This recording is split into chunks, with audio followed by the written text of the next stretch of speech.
Hi friends, welcome back to 5 Minute Modern. My name is Cindy, and today we're talking about the strange yet enchanting work of Joseph Cornell. Cornell is a bit of a paradox. On the one hand, he was an art world insider, included in major exhibitions and befriended by many of the leading artists of his day. On the other, he was a reclusive person most comfortable in his own private world. He was born in Nayyar, New York in 1903, and his early childhood was quite happy, filled with family outings to Coney Island. But things quickly turned.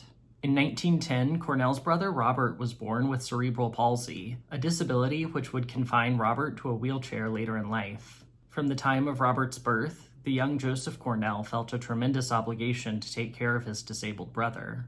The following year, Cornell's father was diagnosed with leukemia, finally succumbing to the disease in 1917.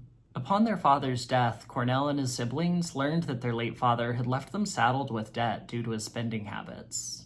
Cornell's mother moved the family to a working-class neighborhood in New York. Though she enrolled Cornell in a prestigious school, he dropped out in 1921 due to his intense loneliness there and accepted a laborious job as a salesman. In his time off, Cornell wandered the city, absorbing inspiration. He read widely and regularly attended operas and films.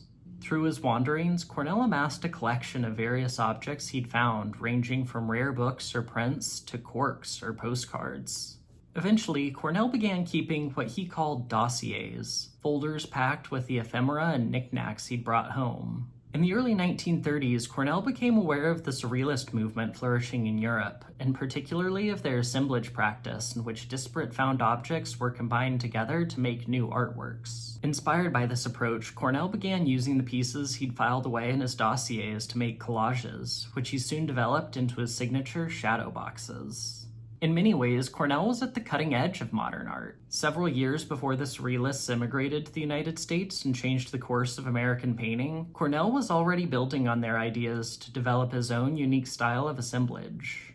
And yet, he'd had no formal training as an artist.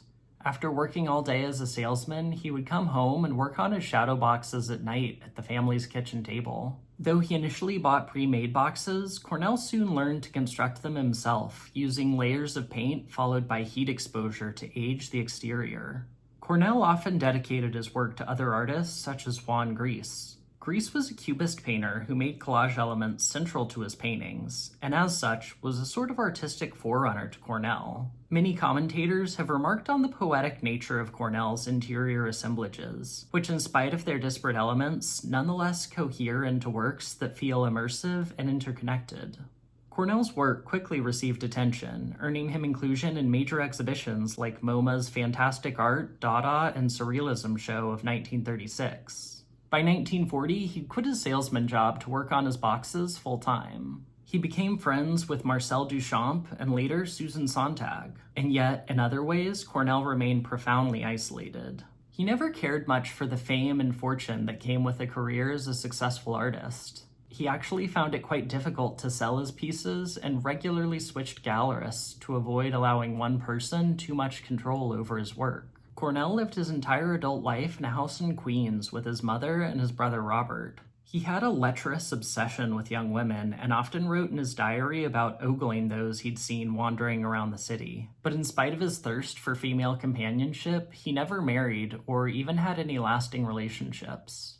He briefly dated the artist Yayoi Kusama in the 1960s, but the relationship ended due to Cornell's smothering attention and his overbearing mother. Cornell's brother died in 1965, and his mother died the following year. Though he occasionally hired assistants and was visited by his many friends, Cornell's final years before his own death in 1972 were defined by loneliness.